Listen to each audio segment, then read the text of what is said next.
Hello everyone and welcome back to the channel. This video is going to be about the vulnerable narcissist, also known as the introverted, closet, fragile narcissist. There's a few things that I just want to say before I start, which is when it comes to a vulnerable narcissist, people can have tragedy within their lives. People can have a traumatic background. People can be a victim of abuse or a victim of fraud. Things happen. Life can come along, crumple you up and spit you back out. And it can hit hard. So people have been the victim of things. And also people do have vulnerabilities.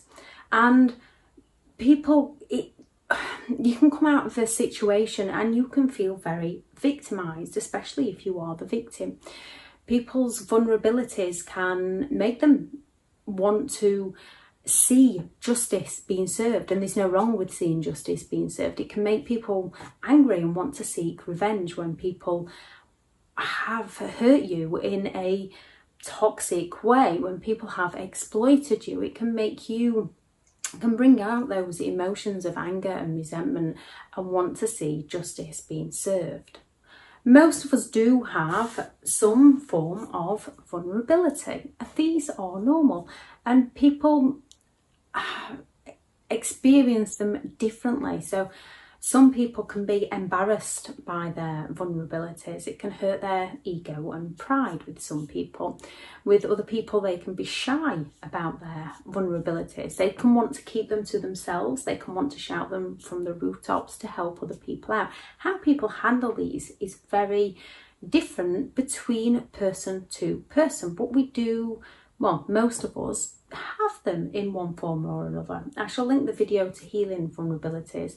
And I'll put that in the description, because when it comes to a narcissist, this is where the difference lies. With a narcissist, with their vulnerabilities, they either use these, they use their own to exploit other people, to get their needs met from other people by using their own vulnerabilities against that person, or they use the other person's vulnerabilities to exploit that person so that they can control that person, so that they can dominate that person, so they can bring that person down, so they can exploit that person. So there's, when it comes to explaining about a victim or vulnerable or closet narcissist, there is those things where you can think, oh, I've done that, am I a narcissist?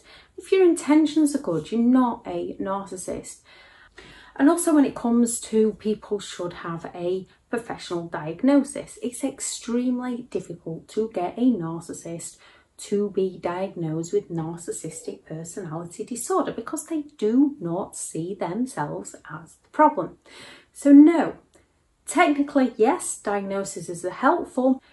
If someone is abusive towards you, if someone shows at least 5 of the 9 traits, whether they are a narcissist or not, you can use the term narcissist to gain understanding and clarity of what you have been through, to understand why they do the things that they do, to understand how you can make choices, how you can make the change for your best interest, for your life, and walk away from people who are abusive. So whether they've been diagnosed or not, abuse is abuse and there is no excuse. The disorder is the reason behind their behaviour. It is not to excuse their behaviour.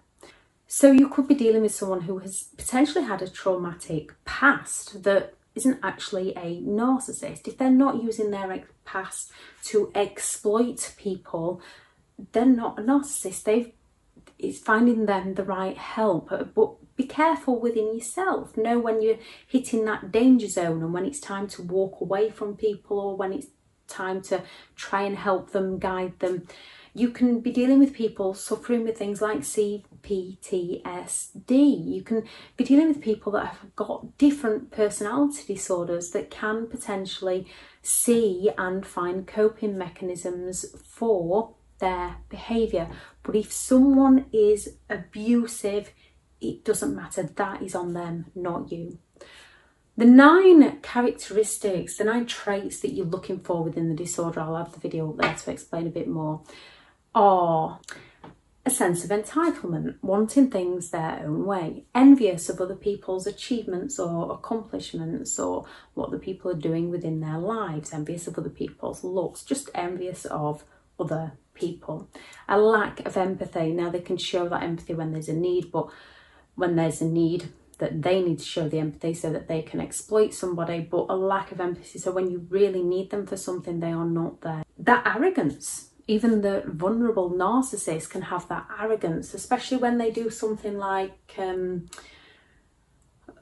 when they are fixed on a belief. So they state that belief, but they state it in a way that puts other people down, knowing full well that other people have got a different belief to them. They state it in a way that's not insulting as such, not aggressive as such, but they state it that will trigger those emotions in someone else. And then when other people haven't got the awareness of what's happening and they react to defend their beliefs, they will then arrogantly be there, oh, poor little me, they're abusing me, yet they'll not look and reflect at what they did. Neither's right or wrong as such. They're entitled to their beliefs, and they're entitled to their hurt feelings. They shouldn't try and provoke those feelings in others, and they shouldn't then come back with insults to try and make themselves feel better, if you know what I mean by that. So, but a vulnerable narcissist is often skilled at doing that. Some not so, some will just come out with the abuse, but it's more those passive aggressive behaviours. So it's not what they say, it's how they say it to provoke reactions in others and then twist the story so that they can play the victim, which comes down to the fact that they're seeking special attention. So they can go around here, there and everywhere trying to get the attention from the woe is me, look at what they've done to me, not recognising that they actually started it off. Or even if they do recognise that they started it off, all they're interested in is gaining the attention that they believe they deserve, which is the grandiose. They're not grandiose as in, look at what I've achieved, look at how amazing I am, look at me, look at me. The grandiose is in, oh, poor little me, please come and help me out, I need support. And some are quite introverted, so not all of them will have that trait. It varies from narcissist to narcissist. They can all cross over the personality types at times to meet a need of their own. They can all cross over the manipulation methods they need, depending what they need to use at that time to meet a need of their own. They can all act the victim when needed. They can all act arrogant when needed. If that is the underlying trait of their disorder, if that's one, some can have all 9 traits, some can only have 6 or 5 traits, and if that's the underlying trait of their disorder, they might not show it all the time. The vulnerable narcissist is often quite quiet and calm and shy and introverted, again using that manipulation of putting something out there and getting somebody to react to them and then playing the victim, but in that calm way, or the poor little me way, which, as I said at the beginning, people can have these issues within life if they haven't got the other traits. They're just a calm person, they're just a shy person, they're just an introverted person. It's who they are. If they're not exploiting people, if they're not abusing people, people can just be shy. They can play the victim convincingly well. They play the victim so very well because it is their truth. To them, they are the victim and everybody else is to blame for the problems within their life. So their lies become their truths, they become their beliefs, and that's what they tell themselves and that is what they tell other people. If it wasn't for them, I. If it wasn't for this, I. Always blaming other people. And people that are not on the disorder can get stuck in that pattern from time to time, but they would also look at the things that they had done. They would also reflect back on things that had happened to them within their lives. Often the true victim goes through a stage of blaming it all on themselves. And then when they recognise that it wasn't down to them, they can still recognise the part that they played, whether they were provoked or not. They can recognise that radical acceptance for their own behaviour. So you can have a vulnerable narcissist that will try and provoke some sort of argument, but in a way that's not that passive aggressive way, the sulking, the silent treatments. And then when they don't get the response they need, or when you start trying to talk to them, trying to help them out, they'll come at you with things like, why do you have to push my buttons? They might start punching doors, they might start smashing plates, they might start throwing things. They might not be physically abusive, some can be, they might strangle. So they might not be physically abusive, they might just damage things in the house, which would always be, if you hadn't, I wouldn't. And people on the receiving end of narcissistic abuse can also, when their emotions are being provoked and prodded and pushed, which is what the narcissist is saying, you've pushed me too far. That projection, because they're projecting what they are doing to you. They want to push you too far so that you react, so that you throw something, and then you're the one that will walk away and blame yourself for your behaviour, with the help of their gaslighting and blame shifting and twisting words. But you're the one that can recognise that no matter how you responded, if you have smashed a plate, that it was in the wrong. No matter what emotional state of mind you're in, you can recognise it was in the wrong. A narcissist recognises it as being your fault. They wouldn't have done it if you hadn't. They can seem like very, very good listeners, but they have this thing where they can wander off into a world of their own, thinking about their own thoughts and not actually listening or paying attention, but they look like they're listening or paying attention. Then when you bring it up a few weeks or months down the line, they've got no recollection, because they were not listening to you, because they were interested in themselves. Again, people can be having difficulties within their life, people can be having stress in their life, people can be overwhelmed with things in their life, so people can zone out and become a bit dazed with the overwhelmness of what's happening within their own life, that they don't listen to you. But you usually have that give and take somewhere along the line. It wouldn't always be all about them and never about you, or only about you if it meets a need of their own. They're often extremely, extremely negative. Now, people can be negative, things happen to people in life, and you can strike up that two-way conversation of, oh, this has happened to me, oh, I know exactly how you feel, the same thing happened to me, or a similar thing happened to me, what did you do, and you can get that two-way conversation to help each other out, to validate each other's feelings, to find ways to move on from it, to find coping mechanisms, to have that two-way conversation. With a vulnerable narcissist, if you've had a bad day at work, theirs will have been far worse than anything that has ever happened to you.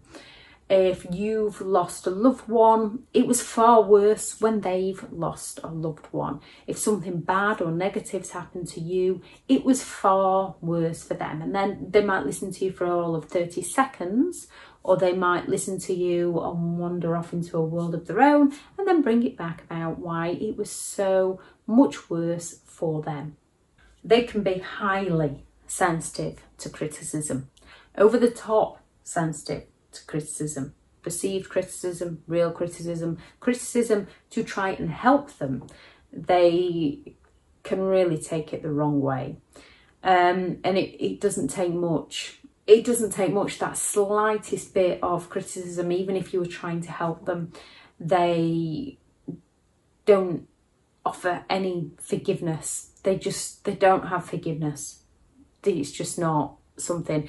And people can go through that stage when they've come out of a narcissistic relationship, that anger, that resentment, when someone has hurt you. So you can go through that stage where you want to seek revenge, where you want to see karma hit them, when you want to see the scale balanced, when you want to see justice being served.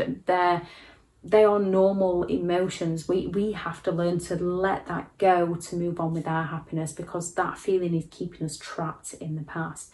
A narcissist will use that to try and get somebody back. If you listen closely, they often hold a lot of grudges about those around them. Their parents weren't, their siblings weren't, their boss hasn't, their neighbour hasn't. And again, you can have people that genuinely have narcissistic parents and narcissistic neighbours, but they still try to move on with their life. They don't blame those for ruining their life, even though they've probably done things to ruin their life. They try and work through those scenarios. With a vulnerable narcissist, they will hold a grudge for a lifetime, and it's not a grudge where they can it's not where they will talk to somebody about their experience to validate their feelings, to help somebody else through. It's purely because they hold a grudge and they want to get at that person. They want to smear campaign that person. Not always, but often they are addicts. Often they can have substance abuse issues. Again, this is where that fine line, because people can have a traumatic past and turn to substance abuse to try and help them through, not realising it's only harming them. A narcissist has often had a traumatic past. That's what tends to pull us in. It tends to pull our sympathy to want to try and help them, not realising they're using that traumatic past to exploit us. So it'll always be, I'll quit this week, I'll stop next week, I promise I won't do it again. Yet they do it again, and they do it time and time again. You can only help people so much, and then there has to be a point where if it's harming you, you have to walk away. Let them know the relevant places they can go for help, but you also have to step away. There is people who are not on the spectrum that you can go and help and step away and go back to help, as long as it's not damaging to your mental health. Because as much as we want to try and help people, their behaviour is on them. And as much as you can advise someone, as much as you can guide someone, if they don't want to take that advice, there's not much you can do about it. With a narcissist, with all those traits running in the background, there's nothing you can do about it. It is who they are as a person. Often they don't have a job, or they don't hold down a job for very long. They'll usually blame other people. They'll expect other people to take care of them and to take care of their needs. It'll be a case of they don't have to work hard to get a promotion. The boss should just recognise how great they are. They're very defensive, and they do often blame shift. With all narcissists, blame shift any failures, any problems, any faults, any mistakes they make, they will blame shift onto other people. They'll often have the pity plays, wanting that sympathetic attention from people, and they use those pity plays to exploit people, to guilt trip people, to make people feel obligated into helping them. The double standards. We can all be hypocritical at time to time, but these have severe double standards. The same, if something's happened to you, it will have happened far worse to them. They can ignore you, but you can't ignore them. They can put their fist through a door, but you can't put your fist through a door. Not that you should be putting a fist through any sort of door, but you know what I mean. They can do it, you cannot do it. And they don't see what they do. They're too busy blaming everyone else for the things that are wrong within their life. They just believe that the world and everyone else is against them, and everyone must feel sorry for them. They do have a lot of passive aggressive behaviour, and they will come at you with things like, you don't know when to stop, you've pushed my buttons, you can't keep your mouth shut, you always get on my last nerve, you always wind me up, you deserved it. So it's those kind of things from a vulnerable narcissist. With a vulnerable narcissist, it is more the passive aggressive behaviour. They can be physically violent, they can damage property, but they do use that passive aggressive behaviour. So it's more like giving you the silent treatment or giving other people the silent treatment. I'll add that video up there and in the description.